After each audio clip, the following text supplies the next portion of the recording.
মৰমৰ ছাত্ৰ ছাত্ৰীসকল, তোমালোকক মই পাঠ নং 11 মাইনৰ টনচিলাইটিছ পাঠটো পঢ়াম। এতিয়া ভালকৈ পঢ়িবা, তোমালোকেও নিজেও শুনি যাবা এতিয়া এইখিনি মই পঢ়াখিনি আৰু নিজেও পঢ়িবলৈ চেষ্টা কৰিবা।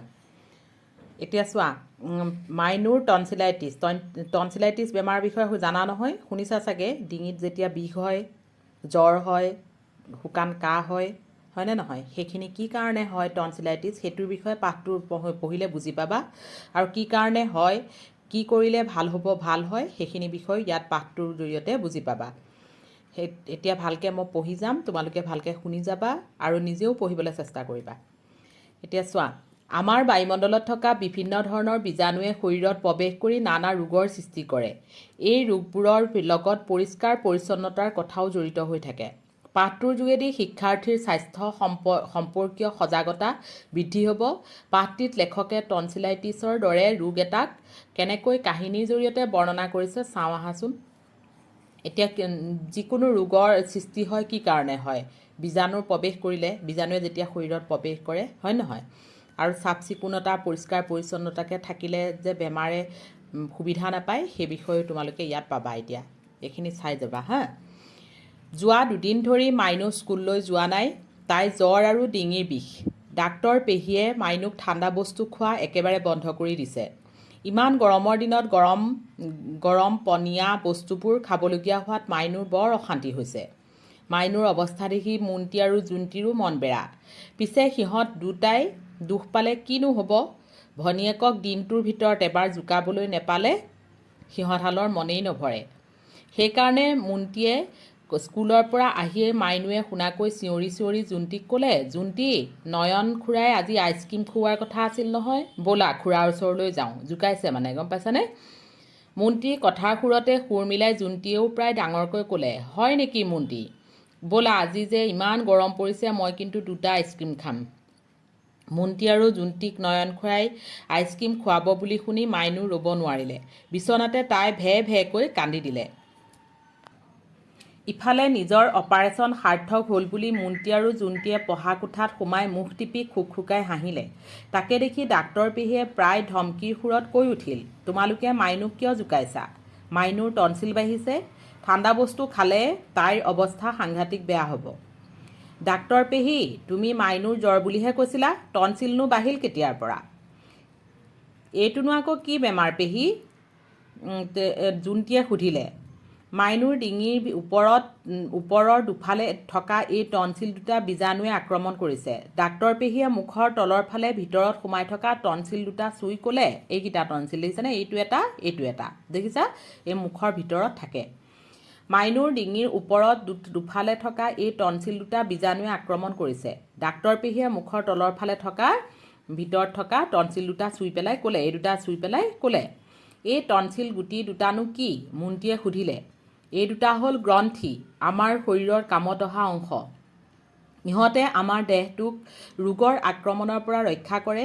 কেতিয়াবা ইহঁতো নিজেই বীজাণুৰ দ্বাৰা আক্ৰান্ত হয়। তেতিয়া ইহঁত উখহি উঠে, ৰঙা পৰে আৰু বিষায়।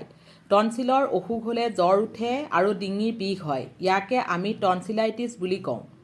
ডিঙিৰ দুয়োকাষে থকা টনচিল দুটা উখহাৰ বাবে ডিঙিৰ নলীৰ পথটো ঠেক হয় আৰু সেইবাবে খাদ্য খালে আমি বিষ অনুভৱ কৰোঁ। ডাক্তৰ পেহী, বীজাণুবোৰনো কেনেকৈ ভিতৰলৈ যায়? জুন্তিয়ে সুধিলে। বীজাণুবোৰ আমাৰ উশাহত ভিতৰলৈ সোমায়। কেতিয়াবা মুখৰ ভিতৰখন পৰিষ্কাৰ কৰি নথলেও বীজাণুৱে বাহ ল'ব পাৰে। বতাহত উৰি বা হাতত লাগিও ইহঁত সংক্ৰমিত হয়। গতিকে পুৱা গধূলি সদায় দাঁত মুখ পৰিষ্কাৰকৈ ধুব লাগে আৰু হাত পৰিষ্কাৰকৈ ৰাখিব লাগে। টনচিলাইটিছ হ'লে ডিঙিৰ ভিতৰখন বিষায়। যিকোনো বস্তু খালে ডিঙিত লাগি ধৰা যেন লাগে। জ্বৰ থাকেই, শুকান কাহো হয়, জিভাখনত বগা চামনিও পৰিব পাৰে। মুখ গোন্ধাই বুলি কোৱাৰ লগে লগে মুন্তিয়ে মাইনুক ক'লে, মাইনু, মই কওঁ নহয় সদায় দাঁত ব্ৰাছ কৰি মুখ পৰিষ্কাৰকৈ ধুবলৈ, এতিয়া মজা পাইছা? ডাক্তৰ পেহী, তাৰ পাছত কোৱা। টনচিলাইটিছ হ'লে পনীয়া আহাৰ খাব লাগে, বিষৰ বাবে বিষ কমোৱা দৰৱ খাব লাগে, ৰোগীয়ে জিৰণি লোৱা উচিত। মাইনুৰ টনচিল হৈছে বুলি তুমি কেনেকৈ জানিলা? জুন্তিয়ে সুধিলে। মাইনুৰ ডিঙিৰ ভিতৰৰ পৰা খেকাৰ নি পৰীক্ষা কৰি চাই গম পালোঁ। খেকাৰ নি পেলাই পৰীক্ষা কৰি চাই গম পালে যে টনচিল হৈছে বুলি। বীজাণুৱে টনচিলৰ বেমাৰ কৰিছে। ডাক্তৰ পেহীয়ে ক'লে, কি কৰিলা বুলি ক'লা? মুন্তীয়ে সুধিলে। পৰীক্ষা কৰিলোঁ আৰু বীজাণু ধৰা পৰাৰ পাছত সিহঁতক নাশ কৰিব পৰা এণ্টিবায়'টিক ঔষধ দিছোঁ।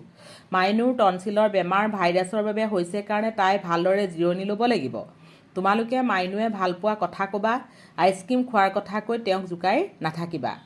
ডাক্তৰ পেহীয়ে কোৱা টনচিলাইটিছৰ কথাবোৰ শুনি দুষ্ট জোনটিয়ে হঠাৎ মাইনুক ভয় খুৱাবলৈ বুলি তাই শুনাকৈ চিঞৰি ক'লে, ডাক্তৰ পেহী, আমি শুনিছোঁ টনচিলাইটিছ হ'লে বোলে টনচিল দুটা অপাৰেশ্যন কৰি কাটি পেলায়। আচলতে টনচিল দুটা পটককৈ অপাৰেশ্যন কৰি কাটি উলিয়াই দিয়া নহয়। বীজাণুৰ আক্ৰমণৰ বাবে হৃদপিণ্ডৰ বাতবিষ হৈ জ্বৰ বা কিডনীৰ অসুখ হ'লে তেতিয়াহে অপাৰেশ্যন কৰি টনচিল দুটা কাটি পেলাবলগীয়া হ'ব পাৰে। মাইনুৰ টনচিল দুটা কেতিয়া কাটিবা? মাইনুৱে শুনাকৈ জোনটিয়ে ক'লে। সেয়া জোকাবলৈ কৈছে, দেখিছানে? জোনটি, তুমি বৰ দুষ্ট। মাইনুৰ টনচিল দেখোন ভালেই হ'ল, তোমালোকেহে এতিয়া সাৱধানে থাকা, ডাক্তৰ পেহীয়ে ক'লে। কোনে লিখিছিলে? ডাক্তৰ কিৰণময়ী তামুলী। কিৰণময়ী তামুলী কোন আছিলে চোৱা এতিয়া, লেখকৰ পৰিচয়ত চাবা। ডাক্তৰ কিৰণময়ী তামুলী কোন আছিলে? 1952 চনত তেওঁৰ জন্ম হৈছিলে, 2021 খ্ৰীষ্টাব্দত তেওঁৰ মৃত্যু হৈছিলে। অসমীয়া সাহিত্যৰ এটা পৰিচিত নাম। ডাক্তৰ পেহী নামেৰে সহজ সৰল ভাষাত শিশু উপযোগীকৈ মৌচাক আৰু নতুন আৱিষ্কাৰ নামৰ আলোচনী দুখনত বিভিন্ন ৰোগ সম্পৰ্কীয় তেওঁৰ লেখা প্ৰকাশ পাইছিল। এই লেখাসমূহ জনা নজনা ৰোগৰ কথা নামেৰে 2002 খ্ৰীষ্টাব্দত গ্ৰন্থ আকাৰে প্ৰকাশ পায়। অপৰাজেয় শহা 2004, শহা আৰু কাছৰ দৌৰ 2010 তেওঁ লিখা দুখন শিশু উপন্যাস। ইয়াৰ লগতে টেমছৰ দুয়োপাৰ 2002 আৰু আমেৰিকা 2006 তেওঁ দুখন ভ্ৰমণ কাহিনী। এতিয়া নিশ্চয় বুজি পাইছা। এইখিনিত এয়া হৈছে লেখকৰ পৰিচয়, তেওঁ কি কি ৰচনা কৰিছিলে সেইখিনি মনত ৰাখিবা তোমালোকে।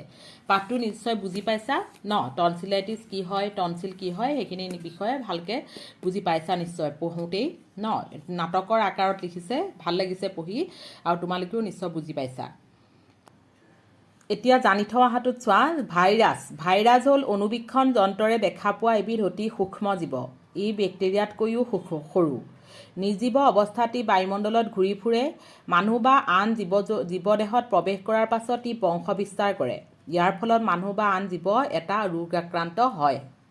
এইটো হৈছে ভাইৰাছ। এণ্টিবায়'টিক কি হয় চোৱা। এণ্টিবায়'টিকটো হৈছে, এণ্টিবায়'টিকৰ অসমীয়া প্ৰতিশব্দ হৈছে প্ৰতিজৈৱিক। আমাৰ শৰীৰত থকা কোনো অপকাৰী অণুজীৱ ধ্বংস কৰিবলৈ ব্যৱহাৰ কৰা পদাৰ্থক এণ্টিবায়'টিক বুলি কোৱা হয়। চিকিৎসকৰ পৰামৰ্শ অবিহনে আমি এণ্টিবায়'টিক গ্ৰহণ কৰিব নালাগে, নহ'লে ইয়াৰ ফল বিপৰীতহে হ'ব পাৰে। চিকিৎসকৰ পৰামৰ্শ লৈহে এণ্টিবায়'টিক আমি খাব লাগে যিকোনো বেমাৰ হ'লে।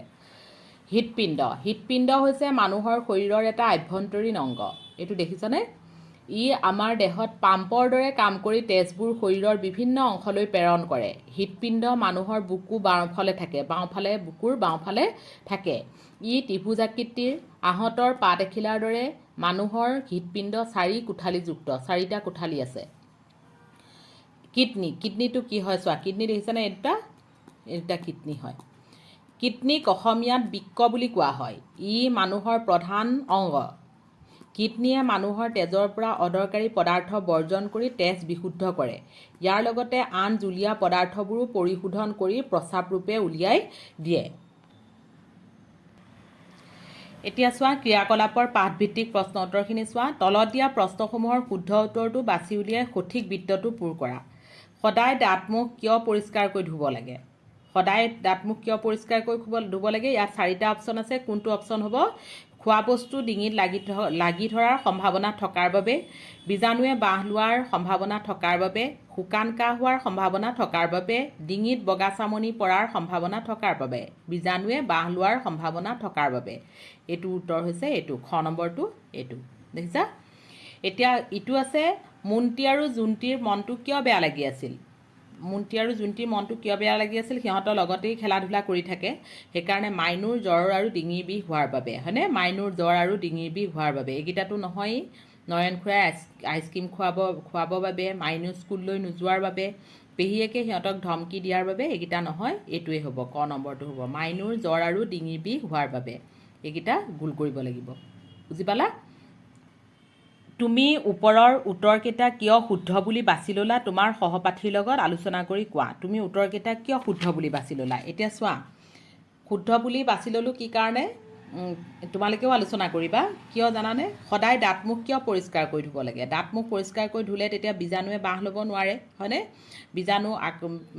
বীজাণুৱে আক্ৰমণ কৰি পেলাই আমাক বেমাৰত পেলাব নোৱাৰে সেইকাৰণে সদায় আমি পৰিষ্কাৰকৈ থাকিব লাগে হয় নহয় আকৌ এইটো চোৱা মুন্তি আৰু জুন্তিৰ মনটো কিয় বেয়া লাগি আছিল কাৰণ মুন্তি আৰু জুন্তিৰ লগতে মাইনু খেলা ধূলা কৰি স্কুললৈ যোৱা খেলা ধূলা কৰা যিকোনো ধেমালি ধুমুলা কৰি পেলাই থকা এতিয়া সেইকাৰণে মাইনুৰ জ্বৰ আৰু ডিঙিৰ বিষ হোৱাৰ কাৰণে সিহঁতৰ মনটো বেয়া লাগি আছিলে এইকেইটা হৈছে তোমালোকক বুজাইহে দিছোঁ সেইকেইটা তোমালোকে নিজে লিখিবা হা 3 নম্বৰটো চোৱা তলত দিয়া শব্দবোৰৰ অৰ্থৰ সৈতে মিলোৱা সাৰ্থকৰ অৰ্থ কি সাৰ্থকৰ অৰ্থ উদ্দেশ্য সিদ্ধি হোৱা সফল হোৱা এইটো ইয়াৰ পৰা ইয়ালৈ টানিছোঁ দেখিছা খুকাই বৰকৈ মুখ নেমেলাকৈ মৰা হাঁহি গ্ৰন্থি হৈছে জীৱৰ কোষৰ পৰা হৰম'ন ওলোৱা অংশ আক্ৰান্ত মানে পীড়িত চামনি হৈছে বস্তুৰ ওপৰত পৰা তৰপ পটককৈ অতি কম সময়ৰ ভিতৰত লৰালৰিকৈ বাত বিষ হৈছে শৰীৰৰ জোৰা উখহা এবিধ ৰোগ বুজিলা এইকেইটা 3 নম্বৰকেইটা এতিয়া 4 নম্বৰকেইটা চোৱা তলত দিয়া প্ৰশ্নবোৰৰ উত্তৰ কোৱা আৰু লিখা মাইনু স্কুললৈ কিয় যোৱা নাছিল মাইনু স্কুললৈ জ্বৰ আৰু ডিঙিৰ বিষ বাবে যোৱা নাছিল 2 নম্বৰটো চোৱা মাইনুক ঠাণ্ডা পানী খাবলৈ কিয় মানা কৰা হৈছিল মাইনুক ঠাণ্ডা পানী খাবলৈ মানা কৰা হৈছিল কাৰণ তাইৰ জ্বৰ আৰু ডিঙিৰ বিষৰ বাবে মানে মাইনুক ঠাণ্ডা পানী খাবলৈ মানা কৰা হৈছিল কাৰণ তাইৰ জ্বৰ আৰু ডিঙিৰ বিষৰ বাবে ইটো প্ৰশ্ন আছে কি মাইনুক কোনে জোকাইছিল মাইনুক তাইৰ ককায়েক মুন্তি আৰু জুন্তিয়ে জোকাইছিলে টনচিল কি টনচিল হৈছে আমাৰ শৰীৰৰ কামত অহা অংশ টনচিল দুটা থাকে ইহঁতে আমাৰ দেহটোক ৰোগৰ আক্ৰমণৰ পৰা ৰক্ষা কৰে এইটো কি আছে টনচিলাইটিছ হোৱাৰ মূল কাৰণ কি টনচিলাইটিছ হোৱাৰ মূল কাৰণ হ'ল ভাইৰাছ আৰু বেক্টেৰিয়াৰ সংক্ৰমণৰ বাবে বুজি পাইছা টনচিলাইটিছ হোৱাৰ মূল কাৰণ হ'ল ভাইৰাছ আৰু বেক্টেৰিয়াৰ সংক্ৰমণৰ বাবে ইটো আছে টনচিলাইটিছ বীজাণু শৰীৰত কেনেদৰে প্ৰৱেশ কৰে টনচিলাইটিছৰ বীজাণু আমাৰ উশাহত কেতিয়াবা মুখৰ ভিতৰখন পৰিষ্কাৰ কৰি নথলেও বতাহত উৰি বা হাতত লাগিও শৰীৰত প্ৰৱেশ কৰে উশাহতো আহে মুখৰ ভিতৰখন পৰিষ্কাৰ কৰি নথলেও আহিব বতাহত উৰি বা হাতত লাগিও শৰীৰত প্ৰৱেশ কৰিব পাৰে ইটো প্ৰশ্ন চোৱা ইগিটা তলত দিয়া প্ৰশ্নকেইটাৰ উত্তৰ আলোচনা কৰি কোৱা আৰু লিখা ক নম্বৰটো আছে টনচিলাইটিছ হ'লে আমাৰ শৰীৰত কি লক্ষণে দেখা দিয়ে টনচিলাইটিছ হ'লে আমাৰ শৰীৰত কি লক্ষণে দেখা দিয়ে টনচিলাইটিছ হ'লে আমাৰ শৰীৰত তলত দিয়া লক্ষণসমূহে দেখা দিয়ে 1 নম্বৰ আছে ডিঙিৰ ভিতৰখন বিষায় 2 নম্বৰটো আছে যিকোনো বস্তু খালে ডিঙিত লাগি ধৰা যেন লাগে 3 নম্বৰটো আছে জ্বৰ শুকান কাহ হয় 4 নম্বৰটো আছে জিভাখনত বগা চামনিও পৰিব পাৰে 5 নম্বৰটো মুখ গোন্ধায় এইকেইটা হৈছে টনচিলাইটিছ হ'লে লক্ষণবিলাক খ নম্বৰটো আছে টনচিলাইটিছৰ পৰা হাত সাৰি থাকিবলৈ আমি কেনেধৰণৰ সাৱধানতা ল'ব লাগে টনচিলাইটিছৰ পৰা হাত সাৰি থাকিবলৈ আমি কেনেধৰণৰ সাৱধানতা ল'ব লাগিব এতিয়া ইয়াত চোৱা টনচিলাইটিছৰ পৰা হাত সাৰি থাকিবলৈ আমি তলৰ সাৱধানতাসমূহ ল'ব লাগে 1 নম্বৰ আছে চোৱা মই লিখি দিছিলোঁ সেইখিনি ভালকৈ তোমালোকে লিখিবা 1 নম্বৰ আছে পুৱা গধূলি সদায় দাঁত মুখ পৰিষ্কাৰ কৰি ধুব লাগে আৰু হাত পৰিষ্কাৰ কৰি ৰাখিব লাগে 1 নম্বৰ পইণ্ট 2 নম্বৰটো হৈছে ঠাণ্ডা পানী আইচক্ৰীম আদি খোৱাৰ পৰা বিৰত থাকিব লাগে 3 নম্বৰটো আছে ধূলি ধোঁৱা আৰু দূষিত বায়ুৰ পৰা আঁতৰি থাকিব লাগে ভাইৰাছ আৰু বেক্টেৰিয়াৰ সংস্পৰ্শত অহা ব্যক্তিৰ পৰা আঁতৰত থাকিব লাগে এইবিলাক যিকোনো বেমাৰ জ্বৰ চৰ্দি কাহ টনচিল এনেকুৱা বেমাৰবিলাক হৈ থকা মানুহৰ পৰা আঁতৰি থাকিব লাগে এতিয়া 6 নম্বৰটো চোৱা 6 নম্বৰটো দিছে কোনে কাক কিয় কৈছিল লিখা তোমালোকে মাইনুক কিয় জোকাইছা এইষাৰ কোনে কৈছিলে ক নম্বৰটো আছে ডাক্তৰ পেহীয়ে মুন্তি আৰু জুন্তিক কৈছে মাইনুৰ টনচিল বাঢ়িছে ঠাণ্ডা বস্তু খালে তাইৰ অৱস্থা সাংঘাতিক বেয়া হ'ব বুলি কৈছে কাৰণ কি হৈছে মুন্তি আৰু জুন্তিয়ে জোকাই আছিলে তাইক সেইকাৰণে মাইনুৰ টনচিল বাঢ়িছে কাৰণে ঠাণ্ডা বস্তু খালে বেয়া হ'ব সেইকাৰণে ডাক্তৰ পেহীয়ে মুন্তি আৰু জোনটিক জোকাই থাকিবলৈ মানা কৰিছে কিয় জোকাইছা সুধিছে তাই ইহঁতক জোকাই আছে যে আমি আইচক্ৰীম খাম কিবা খাম এনেকৈ জোকাই আছে সেইকাৰণে তাই খং উঠিছে এতিয়া খ নম্বৰটো চোৱা খ নম্বৰটো দিছে মাইনুৰ টনচিল দুটা কেতিয়া কাটিবা মাইনুৱে শুনাকৈ জোনটিয়ে কৈছে জোনটিয়ে মাইনুক জোকাবৰ বাবে কৈছিল ইটো আছে টনচিলাইটিছ হ'লে পনীয়া আহাৰ খাব লাগে টনচিলাইটিছ হ'লে পনীয়া আহাৰ খাব লাগে কোনে কৈছিলে ডাক্তৰ পেহীয়ে মুন্তি আৰু মাইনুহঁতক কৈছে ডাক্তৰ পেহীয়ে টনচিলাইটিছ হ'লে তাৰ সাৱধানতাৰ বিষয়ে কৈছিল ভাষা অধ্যয়নলৈ আহা এতিয়া ভাষা অধ্যয়নখিনি চোৱা পাঠটোৰ পৰা যুক্তাক্ষৰযুক্ত শব্দবোৰ বিচাৰি উলিয়াই তলত দিয়া তালিকাখন পূৰ কৰা লগতে যুক্তাক্ষৰবোৰত কি বৰ্ণ যোগ হৈছে ভাঙি দেখুওৱা এতিয়া চোৱা শব্দবিলাক দুটা লিখিয়ে দিছে স্কুল আক্ৰান্ত যুক্তাক্ষৰটো কি আছে শইকয় স্ক কি বৰ্ণ যোগ হৈছে তাত দন্তীয়া স যোগ ক শইকয় স্ক আক্ৰান্ত কৰয় ক্ৰ নয়তন্ত দুটা আছে ইয়াত যুক্তাক্ষৰ দেখিছানে ক যোগ ৰ ন যোগ ত ক যোগ ৰ কয়ৰয় ক্ৰ ন যোগ ত নয়তন্ত পৰিষ্কাৰ মই এইকেইটা লিখি দিছোঁ কিন্তু তোমালোকে বহীত ভালকৈ যিমানখিনি ওলায় যুক্তাক্ষৰ গোটেইখিনি লিখিবা পাঠটোৰ পৰা তোমালোকে যিমানখিনি যুক্তাক্ষৰ লিখিব পৰা তোমালোকৰ নিজৰ কাৰণেই ভাল সেইখিনি যুক্তাক্ষৰখিনি লিখিবা এতিয়া ইয়ালৈকে মই লিখি দিছোঁ এইকেইটা পৰিষ্কাৰ শইকয় ক মূৰ্ধনীয়া স যোগ ক ডাক্তৰ কয়তক ত ক যোগ ত দন্তীয়া ত জ্বৰ বৈজ্ঞা জ যোগ ব জয়বয় জ বন্ধ ন যোগ নয়ধন্য ধ ন যোগ ধ নয়ধন্য ধ ব্ৰাছ বৰয় ব্ৰ ব যোগ ৰ পৰিচ্ছন্নতা ছয়স্য প্ৰথম ছ যোগ দ্বিতীয়া ছ ন যোগ দন্তীয়া ন যোগ ন ছয়স্য নয় ন এইকেইটা মই লিখি দিছোঁ কিন্তু তোমালোকে বহীটো যিমান পাৰা লিখিবা এতিয়া ৮ নম্বৰটো চোৱা তলত দিয়া দফা দুটাৰ উপযুক্ত স্থানত জ্যোতিচিহ্ন বহুৱা আৰু পঢ়া এতিয়া এইখিনি জ্যোতিচিহ্ন মানে তোমালোকক মই আগৰ ভিডিঅ' এটাত দিছিলোঁ মই জ্যোতিচিহ্নৰ বিষয়ে তোমালোকে নিশ্চয় সেইটো ভিডিঅ' চাইছিলা কিন্তু সেই জ্যোতিচিহ্নবিলাক মানে কি দাড়ি কমা এইবিলাক ক'ত কেনেকৈ বহে সেইখিনি লিখিব লাগে ইয়াতো দাড়ি কমা ক'ৰবাত দেখিছা জানো ক'তো দাড়ি কমা দিয়া নাই দিছে জানো ইয়াত লাষ্টত দিছে এইটো শেষ হৈছে কাৰণে দি দিছে কিন্তু এইখিনি মাজতো দাড়ি কমা আছে ঊৰ্ধ্বকমা আছে দাড়ি আছে সকলোখিনি আছে এইটো চোৱা এইটো এনেকৈ এতিয়া ক'তো দাড়ি কমা নথকাকৈ লিখিছে কিন্তু এই পাঠটোৰ মাজত এটা আছে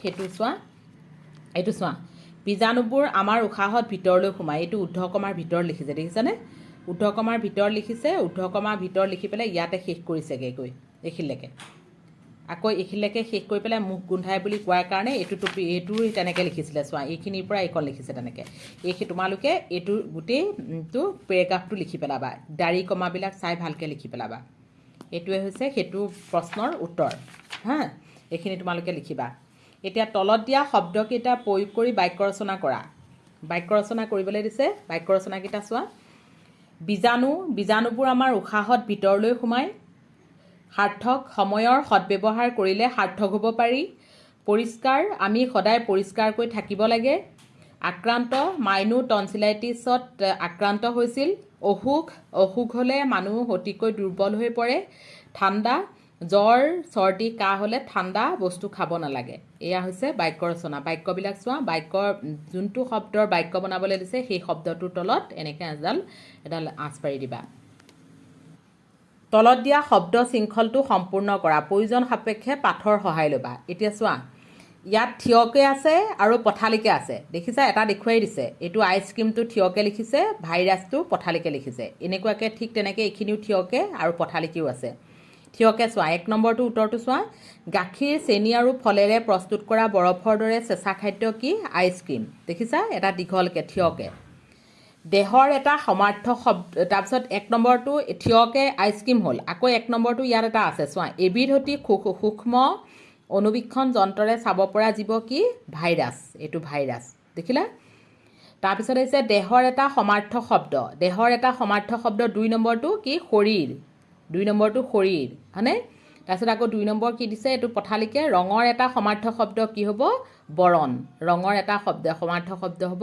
বৰণ ৩ নম্বৰটো দিছে কোনো ব্যক্তি এইটো থিয়কেটো চাই লোৱা প্ৰথম কাৰোবাক উদ্দেশ্যি টান কথা কোৱা কাৰ্য কি হ'ব এইটো ধমকি ধমকি ধমকি দিয়া বুলি কয় যে ধমকি টানকৈ কোৱাটো এতিয়া 3 নম্বৰটো আৰু এইটোত চোৱা পথালিকে কোনো ব্যক্তিৰ প্ৰতি ভালপোৱা ভাৱ চেনেহ এইটো কি হ'ব মৰম 3 নম্বৰ এইটো মৰম এইটো 3 নম্বৰ দীঘল পথালিকে এইটো কি থিয়কে এইটো পথালিকে এইটো 4 নম্বৰ চোৱা অসুখ হ'লে হোৱা 4 নম্বৰটো এইটো 4 নম্বৰ চোৱা তেজৰ ৰং থিয়কে কি হ'ব ৰঙা অসুখ হ'লে হোৱা শৰীৰৰ উষ্ণতা বৃদ্ধি সেইটো হ'ব জ্বৰ বুজি পালা এতিয়া এইখিনি তেনেকৈ লিখিব লাগিব তাৰপিছত আহিছে জানুৱাহাটোত চোৱা ইহঁতে আমাৰ দেহটোক ৰোগৰ আক্ৰমণৰ পৰা ৰক্ষা কৰে ইয়াৰ তলত এটা আঁচ পাৰি দিছে দেখিছানে কৰে তোমালোকেহে এতিয়া সাৱধানে থাকা ইয়াৰ তলত এটা আঁচ পাৰি দিছে ওপৰৰ বাক্য দুটাত থকা কৰে থাকা ক্ৰিয়াপদ দুটা কেনেদৰে গঠন হৈছে মন কৰাচোন এতিয়া ক্ৰিয়াপদ কোনকেইটা কৰে থাকা এইকেইটা হৈছে ক্ৰিয়াপদ হয় নহয় ক্ৰিয়াপদ কাক বোলে বুলি কৈছিলোঁ যি কাম কৰা বা হোৱা বুজায় কৰা বা নোহোৱাও বুজায় সেইখিনি কি বুলি কয় ক্ৰিয়াপদ বুলি কয় যি পদে কাম কৰা বা হোৱা বুজায় বা নকৰা বা নোহোৱাও বুজায় সেইটোক কি বুলি কয় ক্ৰিয়াপদ বুলি কয় এতিয়া ইয়াত চোৱা ক্ৰিয়াপদ কৰে থাকা এতিয়া ধাতু ৰূপটো ধাতু আৰু প্ৰতিপাদিকৰ বিষয়ে তোমালোকক দি থোৱা আছিলে সেইখিনি চাবা আগৰ ভিডিঅ'ত এতিয়া ধাতুৰ ৰূপটো কি হ'ব ইয়াৰ কৰেটোৰ পৰা কৰ ধাতু আহিছে সম্পন্ন কৰা অৰ্থত কিবা এটা কাম সম্পূৰ্ণ কৰা অৰ্থত বিভক্তিৰ চিনটো কি আহিছে ৰে একাৰ আহিছে দেখিছানে এ থাকাটোত কি আহিছে থাক ৰৈ থকা অৰ্থত আ এতিয়া আ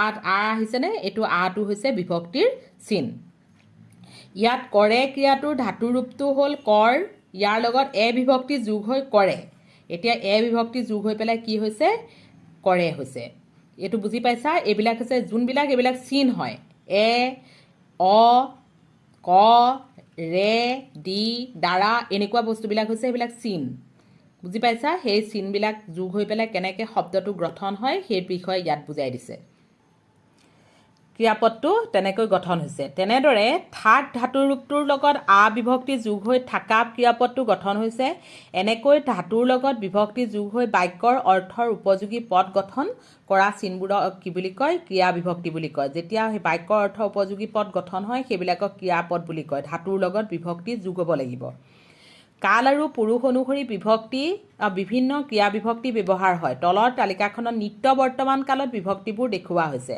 এতিয়া চোৱা প্ৰথম পুৰুষ দ্বিতীয় পুৰুষ তৃতীয় পুৰুষ প্ৰথম পুৰুষত কি কি আছে মই আমি প্ৰথম পুৰুষটো তুমি নিজেই হয় মই এতিয়া মই তোমালোকক কৈ আছোঁ মই আমি গোটেইখিনি দ্বিতীয় পুৰুষটো কি হ'ব তুচ্ছাৰ্থত তই তহঁত এতিয়া তই তহঁত তাৰমানে তহঁতক কৈছোঁ মানে তোমালোকক কৈছোঁ বুজি পাইছা তোমালোকক কৈছোঁ মান্য অৰ্থত তুমি তোমালোক হয়নে তই অলপ তুচ্ছাৰ্থত মানে অকণমান হেৰি খঙত কোৱা অৰ্থত হ'ব তহঁত তই এনেকৈ কওঁ নহয় আমি মান্য অৰ্থত মান্যতা সূচক হিচাপে বুজাবলৈহে তুমি তোমালোকক কৈছোঁ সেইটো বুজাইছে তৃতীয় পুৰুষটো হৈছে সি আপুনি তেখেত সিহঁত আপোনালোক এইকেইটা পুৰুষকেইটা পুৰুষৰ বিষয়ে কৈছিলোঁ তোমালোকক পুৰুষৰ বিষয়েও আগত বুজাইছোঁ মই এইকেইটা প্ৰথম পুৰুষ কেইপ্ৰকাৰৰ প্ৰথম পুৰুষ দ্বিতীয় পুৰুষ তৃতীয় পুৰুষ প্ৰথম পুৰুষত কি বুজায় মই আমি হয়নে দ্বিতীয় পুৰুষত কি বুজায় তই তহঁত তুমি তোমালোক এইবিলাক বুজায় তৃতীয় পুৰুষত কি বুজায় সি আপুনি তেখেত সিহঁত আপোনালোক বিভক্তি এতিয়া বিভক্তিবিলাক চোৱা উ অ আ এ এতিয়া কৰ ধাতুৰ পৰা প্ৰয়োগৰ উদাহৰণ কৰ ধাতুৰ পৰাই প্ৰয়োগ ধাতুটো কৰে কৰা এইবিলাক ধাতুটোত কি হ'ব কৰ ধাতুৰ পৰা কেনেকৈ উদাহৰণবিলাক দিছে মই কৰোঁ আমি কৰোঁ এইটো প্ৰথম পুৰুষত দেখিছানে দ্বিতীয় পুৰুষত হৈছে তই কৰ তহঁতে কৰ তুমি কৰা তোমালোকে কৰা আহিছে ইয়াত আহিছে ইয়াত আহিছে সি আপুনি তেখেতে কৰে সিহঁতে আপোনালোকে তেখেতসকলে কৰে এইবিলাক হৈছে আহিছে হয়নে বুলি দিয়া আছে সেইবিলাক তৃতীয় পুৰুষত আহিছে বুজি পাইছা নিশ্চয় এতিয়া সেইবিলাকৰ লৈ পেলাই 11 নম্বৰটো দিছে চোৱা এতিয়া চোৱা ইয়াত দিছে দেখিছানে বিশেষ দ্ৰষ্টব্যত দিছে চোৱা আপুনি আপোনালোক দ্বিতীয় পুৰুষৰ সন্মানসূচক শব্দ ইয়াৰ লগত তৃতীয় পুৰুষৰ বিভক্তি চিন যোগ হয় পৰম্পৰাগতভাৱে ব্যাকৰণ মতে ই তৃতীয় পুৰুষৰ সৰ্বনামহে এইটো এটা দ্ৰষ্টব্যটো দি দিছে তলত দিয়া ধাতু ৰূপবোৰৰ লগত বিভক্তি যোগ কৰি ক্ৰিয়াপদ গঠন কৰা দি যোগ উ দিওঁ হাঁহ যোগ হাঁহে উঠ যোগ উঠা ধৰ যোগ এ ধৰে, পহ যোগ অ পহা, পৰ যোগ উ পৰো। বুজি পাইছা? এইখিনি বিভক্তি যোগ কৰি পেলাই দিছে। এতিয়া ক্ৰিয়াপদ গঠন কৰিছে তেনেকৈ। 12 নম্বৰটো চোৱা, তলত দিয়া বাক্যকেইটাৰ ক্ৰিয়াপদবোৰত কি কি বিভক্তি যোগ হৈ আছে লিখা। ক নম্বৰটো চোৱা, ৰোগত আক্ৰান্ত হ'লে আমাৰ শৰীৰ দুৰ্বল হৈ পৰে। এতিয়া ইয়াত কি হৈছে? ৰ যোগ এ ৰে, হয়নে? পৰে, ৰে আহিছে। তুমি কিতাপখন পঢ়া, পঢ় যোগ অ। এতিয়া ইয়াতো আছে, ইয়াতো অ আছে। পঢ় বুলি কওঁতে অ আহিছে, ইয়াতো অ আহিছে। এতিয়া দুটা লগ খাই পেলাই কি হ'ব? পঢ়া। অ যোগ অ হ'লে আ হ'ব। ৰোগ হ'লে চিকিৎসা কৰাব লাগে। গ যোগ এ গে, এইটো এ আছে দেখিছেনে? গ যোগ এ গে। বুজি পাইছা এতিয়া নিশ্চয়? এইখিনি বুজি পালা? এতিয়া জানো আহাটোত চোৱা, কুহুমীয়া পানী খোৱাৰ উপকাৰিতা। এতিয়া চোৱা, এইটো কুহুমীয়া পানীত খোৱাৰ উপকাৰিতাবিলাক কেনেকুৱা চোৱা। কুহুমীয়া পানী খোৱাৰ উপকাৰিতা: ৰাতিপুৱা খালী পেটত কুহুমীয়া পানী খালে শৰীৰৰ পাচন ক্ষমতা বৃদ্ধি হয়। ই কোষ্ঠকাঠিন্য দূৰ কৰে। তাৰমানে লেট্ৰিনবিলাক যে টান হয় লেট্ৰিন কৰোঁতে, সেইবিলাকৰ মানে সেইবোৰ কমাই দিয়ে গৰম পানীটো খালে। গম পাইছা? কুহুমীয়া গৰম পানীটো সদায় ৰাতিপুৱা খাব লাগে খালী পেটত। কুহুমীয়া পানীয়ে শৰীৰৰ পৰা অপকাৰী পদাৰ্থ উলিয়াই দিয়াত সহায় কৰে। ঠাণ্ডা দিনত কুহুমীয়া পানীয়ে শৰীৰৰ উষ্ণতা সঠিক কৰি ৰাখে। সদায় খাব লাগে। গৰম দিনতো কুহুমীয়া পানী ৰাতিপুৱা পাৰিলে খাব লাগে, কাৰণ খালে স্বাস্থ্যটো ভাল হৈ থাকে, লেট্ৰিনবিলাক ক্লিয়াৰ হৈ থাকে। সেইকাৰণে তোমালোকে ৰাতিপুৱা সদায় কুহুমীয়া পানী খাবলৈ চেষ্টা কৰিবা। এইখিনি বহুত উপকাৰ হয় কুহুমীয়া পানীটোৱে। এতিয়া চোৱা, বৰফৰ উপকাৰিতা। বৰফৰ উপকাৰিতা কি কি? বৰফে আমাৰ বিভিন্ন সমস্যা দূৰ কৰাত সহায় কৰে। বিশেষকৈ ঘাঁ, আঘাত, বিষ আদি প্ৰাথমিক চিকিৎসাৰ বাবে ইয়াক বহুলভাৱে ব্যৱহাৰ কৰা হয়। জ্বৰ হ'লে বৰফ ব্যৱহাৰ কৰি শৰীৰৰ উষ্ণতা হ্ৰাস কৰা হয়। মুখত বৰফ ঘঁহিলে ছালত তেজৰ সঞ্চালন উন্নত হয়। ইয়াৰ ফলত অক্সিজেনৰ প্ৰৱাহ বৃদ্ধি পায় আৰু ছালৰ উজ্জ্বলতা বাঢ়ে। বৰফে এতিয়া কিছুমান সমস্যাও দূৰ কৰে। ঘাঁ, আঘাত, বিষ এইবিলাক ক'ৰবাত দুখ পালে বৰফ লগাই দিলে চাবাচোন, সোনকালে মানে বিষটো কমি যায়। আৰু মুখত বৰফ ঘঁহিলে ছালৰ সঞ্চালন, মুখত যদি তুমি বৰফ সানা, তেতিয়া তেজৰ চলাচলটো, ছালৰ মানে যোনটো উজ্জ্বলতা, সেইটো উজ্জ্বলতা বৃদ্ধি পায় আৰু অক্সিজেনৰ প্ৰৱাহ বৃদ্ধি পায় আৰু ছালৰ উজ্জ্বলতাটো বাঢ়ে। বুজি পালা? এতিয়া দলত আলোচনা কৰি লিখা। তলত দিয়া ছবিখনত কি দেখিছা কোৱা। কি কি দেখিছা? জুইয়ে পুৰিলে কি কি ব্যৱস্থা গ্ৰহণ কৰিব লাগে? ইয়াত দেখিছা, দলত আলোচনা কৰি পেলাই তোমালোকক ক'বলৈ কৈছে জুইয়ে পুৰিলে কি কি হয়। কি দেখিছা? ইয়াত জুইয়ে পুৰিলে, ইয়াত হয়নে? জুইয়ে পোৱাৰ কাৰণে মলম ব্যৱহাৰ কৰিছে, হয়নে? মলম ব্যৱহাৰ কৰিছে। এইখিনি তোমালোকক চাবলৈ কৈছে, কেনেকুৱা জুইয়ে পুৰিলে কেনেকুৱা মানে ব্যৱস্থা গ্ৰহণ কৰিব লাগে। এইখিনি নিজেই কৰিবাচোন তোমালোকে, জুইয়ে পুৰিলে কি কি কৰিব লাগে, হয় নহয়? এইখিনি নিজে চাবা। এতিয়া এই আবেদনখন পঢ়া আৰু চোৱা। এতিয়া আবেদনখন তোমালোকক মই দিম বুলি ভাবিয়ে আছিলোঁ, কিন্তু এতিয়া ইয়াত এইখনৰ থ্ৰুৱেদি মই আৰু এখন দিম বুলি ভাবিছোঁ। মই তোমালোকক দিম আৰু এখন, কিন্তু এইখন তথাপিতো এইখন চাই লোৱা। একেই, এনেকুৱাকৈ লিখিব লাগিব। বেলেগ এখনো আবেদন সেই একেই হয়। আবেদনবিলাক লিখোঁতে এনেকেই লিখিব লাগিব। এতিয়া এইখন আবেদন চাই লোৱা, মই তথাপিও বেলেগ এখন দিবলৈ মই তোমালোকক চেষ্টা কৰিম। এতিয়া এইটো চোৱা, মাইনু টনচিলাইটিছৰ বাবে 2 দিন ধৰি বিদ্যালয়লৈ যাব নোৱাৰিলে। সেয়ে তাই বিদ্যালয়ৰ প্ৰধান শিক্ষকলৈ তলত দিয়া ধৰণে এখন আবেদন লিখিলে। কেনেকৈ লিখিলে আবেদনখন? প্ৰতি মাননীয় প্ৰধান শিক্ষক মহোদয়, দেখিছেনে কেনেকৈ লিখিছে? আবেদন এনেকেই লিখে। 4কোৰীয়া মধ্য ইংৰাজী বিদ্যালয়, ঢকুৱাখানা। নিজৰ স্কুলখনৰ নাম দিব লাগিব। তাৰিখ, কোনটো তাৰিখত তুমি লিখিছা সেইটো তাৰিখ দিব লাগিব। বিষয়, ছুটি মঞ্জুৰ কৰিবৰ বাবে আবেদন। মহোদয়, সন্মানপূৰ্বক বিনীত নিবেদন এই যে যোৱা ইংৰাজী 19/11 তাৰিখৰ পৰা তুমি যোনটো তাৰিখলৈকে তুমি বেমাৰত ভুগি আছিলা, সেইটো তাৰিখেই দিব লাগিব। তাৰিখলৈকে টনচিলাইটিছ ৰোগত ভুগি থকাৰ বাবে মই বিদ্যালয়ত উপস্থিত থাকিব নোৱাৰিলোঁ। তাৰমানে সেইখন পিছত দিলেও হ'ল। এতিয়া সকাম নিকাম থাকিলে তুমি আগতীয়াকৈ দিব পাৰিবা, কিন্তু তোমাৰ বেমাৰ হ'লেতো তুমিতো নাজানা যে বেমাৰ হ'ব বুলি। বেমাৰ হোৱা পিছত তুমি সেইটো দিব পাৰিবা, এপ্লিকেশ্যনখন দিব পাৰিবা। সেইকাৰণে এইটো উপস্থিত থাকিব নোৱাৰিলোঁ বুলি দিছে। সেয়ে দয়ালু মহোদয়ে উক্ত 2 দিনৰ বাবে মোক ছুটি মঞ্জুৰ কৰে যেন, এই মহোদয়ৰ ওচৰত সৰল মিনতি।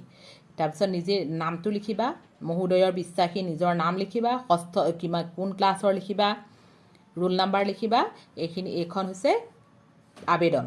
আবেদন এনেকৈয়ে লিখিব লাগিব মই তোমালোকক এবাৰ লিখাই পেলাই মই লিখি দেখুৱাম মই তোমালোকক ৰ'বা এতিয়া এইখন তোমালোকে ভালকৈ বুজি পাইছা নিশ্চয় আবেদন সদায় এনেকৈয়ে লিখিব লাগিব 14 নম্বৰটো চোৱা ধৰি লোৱা বিদ্যালয়ত থকা অৱস্থাত হঠাৎ তোমাৰ জ্বৰ আৰু মূৰৰ বিষ হ'ল গতিকে তুমি ঘৰলৈ যাবলৈ অনুমতি বিচাৰি বিদ্যালয়ৰ প্ৰধান শিক্ষক শিক্ষয়িত্ৰীলৈ এখন আবেদন লিখা এতিয়া প্ৰধান শিক্ষক শিক্ষয়িত্ৰীলৈ তোমাক আবেদনখন লিখিবলৈ কৈছে হয় নহয় মই তোমালোকক মই কৈছোঁ নহয় মই এখন লিখি দিম মই তোমালোকক এইটো প্ৰশ্নৰ উত্তৰেই লিখি দিম মই দিয়া এখন দিম তোমালোকে সেইমতে লিখিবা কিন্তু এইখন আবেদনো তোমালোকৰ বহুত ইম্পৰ্টেণ্ট কিন্তু এইখন আবেদনৰ নিচিনাকৈ সেইখনো লিখিব লাগিব গম পাইছা তোমালোকক মই আবেদনখন দি দিম এতিয়া নিশ্চয় এইখিনি বুজি পাইছা চব গোটেই পাঠটো বুজি পালা চাগে সেই পাঠটোৰ প্ৰশ্ন উত্তৰবিলাক ভালকৈ কৰিবা পাঠটো নিজে পঢ়ি যুক্তাক্ষৰবিলাকো ভালকৈ চাবা আৰু কিবা ভুল থাকিলে মোক সুধিবা কিবা যদি বুজি পোৱা নাই মোক সুধিবা মই তোমালোকক বুজাই দিম আজিলৈ সামৰিছোঁ